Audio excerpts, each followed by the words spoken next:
नमस्कार दोस्तों, स्वागत है आप सबका तर्क की कसौटी पर। आज का दिन बहुत ही महत्वपूर्ण दिन है, सौर दिवस।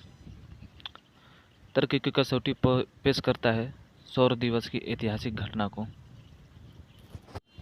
भीमा कोरेगांव की ये लड़ाई सौर दिवस की ऐतिहासिक घटना है, जो कि पेशवाओं और महारों के बीच की लड़ाई है।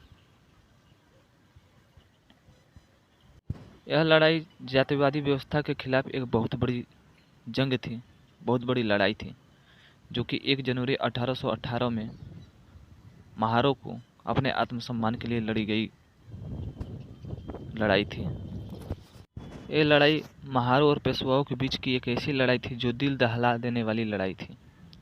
महारों ने अपने आत्मसम्मान के लिए पहली बार अपने हाथों में हथियार लेकर युद्ध लड़े थे। क्या ये लड़ाई आत्मसम्मान के लिए ही थी, या कोई देश की लड़ाई थी, या जातिवादी व्यवस्था तोड़ने की लड़ाई थी? आइए भीमा कोरेगांव की इस ऐतिहासिक घटना पर एक नज़र डालते हैं। यह लड़ाई पेशवाओं की जातिवादी घमंड, जातिवादी व्यवस्था को तोड़ने की, महारों के आत्मसम्मान की लड़ाई थी। महारों ने पेशवाओं से ईस्ट इंडिया कंपनी के खिलाफ लड़ने की आग्रह की थी और पेशवाओं की सेना में भर्ती होने की आग्रह की थी, लेकिन पेशवाओं ने दुत्कारते हुए उनको कहा कि तुम लोग हमारे पैरों की धूल हो, क्या तुम्हारी क्या काबिलियत है कि तुम सेना में भर्ती होगे।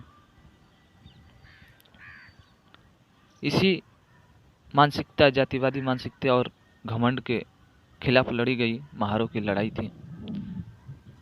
भारत देश में एक प्रचलित कहावत है, तेरे जैसे 56 देखे। जैसा कि ऐतिहासिक घटनाओं से कहावतों का निर्माण होता है, उसी तरह इस कहावत का निर्माण भीमा कोरेगांव के ऐतिहासिक युद्ध से हुआ है, जब महज 500 महार सैनिकों ने पेशवाओं के 28,000 सैनिकों को धूल चटाई थी। भीमा कोरेगांव के ऐतिहासिक महत्व को समझने के लिए पहले हमें पेशवाओं के बारे में समझना पड़ेगा। पेशवा मूल रूप से छत्रपति मराठा साम्राज्य के राजा के अधीनस्थ के रूप में सेवा करते थे। छत्रपति संभाजी की मृत्यु के बाद मराठा साम्राज्य की कमान उनके भाई राजा राम के पास रही। 1700 में राजा राम की मृत्यु हुई और उनकी धर्मपत्नी ताराबाई ने अपने पुत्र शिवजी के साथ मराठा साम्राज्य की कमान संभाली।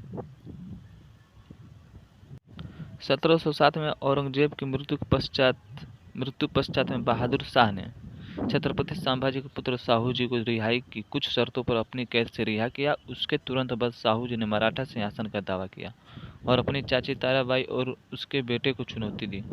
1713 को साहू जी ने, जो कि मराठा साम्राज्य के छत्रपति बन चुके थे, उन्होंने बालाजी विश्वनाथ, जो कि चित्पावन ब्राह्मण थे, उनको 5वां पेशवा प्रधानमंत्री घोषित किया। बाद में पेशवाओं का दौर शुरू हुआ और वे मराठा साम्राज्य के प्रमुख शक्ति केंद्र बन गए और छत्रपति एक शक्तिविहीन औपचारिकता मात्र का शासक रह गए, जैसे आज के राष्ट्रपति होते हैं।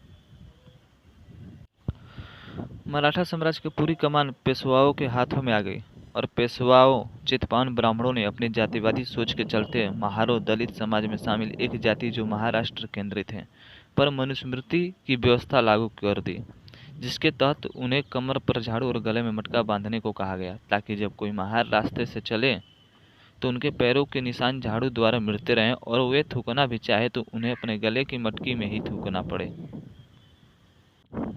यह वही दौर था जब ईस्ट इंडिया कंपनी भारत पर अपना विस्तार करने में लगी हुई थी और उसके लिए उनको पेशवाओं को हराना बेहद जरूरी था और ईस्ट इंडिया कंपनी ने अपनी रणनीति बना ली थी। उस वक्त महारों ने ईस्ट इंडिया कंपनी के खिलाफ लड़ने के लिए पेशवाओं की सेना में भर्ती होने का आग्रह किया, जिसे पेशवाओं द्वारा अपमानित ढंग से ठुकरा दिया गया। यह बात अब अंग्रेजों को पता चली तो उन्होंने महार जाति के लोगों को समानता की शर्तों पर अपने साथ ले लिया और उन्हें अंग्रेजी सैन्य में भर्ती होने का न्योता दिया। जब 1 जनवरी 1818 ईस्ट इंडिया कंपनी और पेशवाओं में युद्ध हुआ, तब पेशवाओं की सेना में 20,000 घुड़सवार और 18,000 पैदल, ऐसे कुल 28,000 सैनिक थे, जिनकी अगुवाई पेशवा बाजीराव कर रहे थे। और ईस्ट इंडिया कंपनी की तरफ से बॉम्बे लाइन इन्फेंट्री में कुल 500 महार सैनिक थे, जिनमें आधे घुड़सवार और आधे पैदल सैनिक थे। महार रेजिमेंट के शौर्य बल के आगे पेशवा नहीं टिक सके और इस युद्ध में पेशवाओं की करारी हार हुई। पेशवाओं का साम्राज्य खत्म हुआ।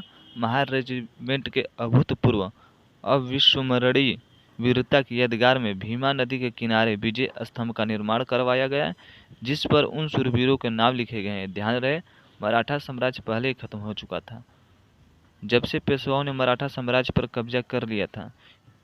इसलिए यदि कोई कहे कि यह लड़ाई मराठों और अंग्रेजों के बीच हुई या मराठा और महारों के बीच हुई, तो यह बात बिल्कुल गलत है। भीमा कोरेगांव की लड़ाई पेशवाओं और महारों के बीच हुई थी, और यह लड़ाई पेशवाओं के जातिवादी घमंड के खिलाफ महारों के आत्मसम्मान की लड़ाई थी। इसलिए दलित समाज के लिए इस लड़ाई का अलग महत्व है। इसे हम सिर्फ दो जातियों के बीच की लड़ाई तक सीमित नहीं कर सकते, बल्कि यह लड़ाई उस व्यवस्था के खिलाफ थी जिसमें शूद्रों को युद्ध में भाग लेने का अधिकार नहीं था। यह एक जाति की विशिष्टता के खिलाफ लड़ाई थी। शुरुआत में महार समाज के लोग पेशवाओं के पास गए थे उनके साथ मिलकर इस लड़ाई में शामिल होने के लिए, लेकिन उन्होंने महारों को दुत्कार दिया और उनकी काबिलियत पर सवाल उठाए। यह लड़ाई महारों की अपनी काबिलियत दिखाने और पेशवाओं की जातिगत मानसिकता घमंड तोड़ने की लड़ाई थी। बाबा साहेब अम्बेडकर वहां जाते थे और कहते थे कि दलित समाज के लोगों को अपने शौर्य को याद करने के लिए भीमा कोरेगांव जाना चाहिए। इसलिए हर साल दलित समाज के लाखों लोग अपने उस शौर्य को याद करने के लिए भीमा कोरेगांव जाकर विजय स्तंभ को नमन करते हैं। लेकिन देश की आज़ादी के बाद भी आज तक दलित के शौर्य को मनुवादी मानसिकता के लोग स्वीकार करने को तैयार नहीं हैं। इसलिए आज भी देश की सेना में दलितों को उचित भागीदारी नहीं मिली है। यह जातिगत भेदभाव स्वीकार नहीं किया जा सकता है, जो आज तक चला आ रहा है, और काबिलियत के नाम पर इस भेदभाव के खिलाफ लड़ाई का नाम भीमा कोरेगांव है। आज कुछ मीडिया बंधु जिन इतिहास की जानकारी नहीं है, वह कभी इसे जातिगत युद्ध और कभी देश के खिलाफ किए गए युद्ध की संज्ञा देते हैं, लेकिन वह यह नहीं मानना चाहते कि जब समाज के एक तबके को हर जरूरी सुविधा से, हर अधिकार से वंचित रखा गया हो और गुलाम से बदतर जीवन दिया गया हो, उस स्थान को देश नहीं कहते। भारत देश सही मायने में 26 जनवरी 1950 को बाबा साहेब अम्बेडकर के दिए संविधान के लागू होने के बाद बना है। इसलिए वह युद्ध देश के खिलाफ नहीं, एक जातिवादी व्यवस्था के खिलाफ था। लेकिन मनुवादी व्यवस्था के लोग आज भी इसे पचा नहीं पाते।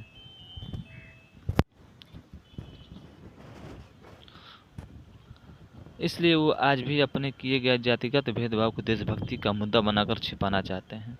ये वही लोग हैं जिनकी जातिवादी सोच ने सदियों से झूठ, पाखंड और कपट का सहारा लेकर दलित समाज को दबाने और कुचलने के काम किया है और लोगों का जीवन बर्बाद किया है। जैसे तथागत बुद्ध कहते थे कि कोई भी घटना अपने आप नहीं होती, बल्कि पहले घटित कुछ घटनाओं के ऊपर निर्भर करती। ठीक वैसे ही 1 जनवरी 1818 को समाज परिवर्तन की यह लड़ाई भीमा कोरेगांव है। धन्यवाद साथियों, फिर मिलेंगे अगले वीडियो के साथ। तब तक के लिए बाय बाय। सूर्य दिवस की हार्दिक मंगल कामनाएं।